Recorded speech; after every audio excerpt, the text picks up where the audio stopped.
Ito ng harvest ko. Today, taro leaves. Oh, ang dami. So, ipamigay ko ito dito sa mga Filipino na mahilig ng laing. At saka ito rin.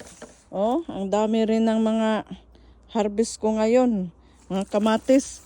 Dalhin ko rin ito doon sa Hawera. Para doon sa town namin para ibigay ko rin doon sa mga Filipino na kailangan din nila ng kamatis. Lalo na kung hindi sila nakatanim. So, ito palagi pa rin akong nag-harvest ng mga tomato kasi ang dami pa. So, ito sila lahat. I-share ko ito sa mga Filipino dito. Mga Pilipino lang kasi hindi alam ng mga puti itong gabi. Hindi nila kilala ito. Siguro kilala pero hindi sila kumakain.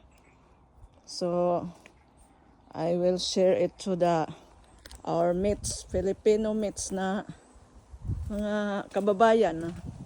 Ito, mag-harvest pa ako. Heaps of tomato. Harvest pa ako dito. Marami pa. Thank you for watching. Bye.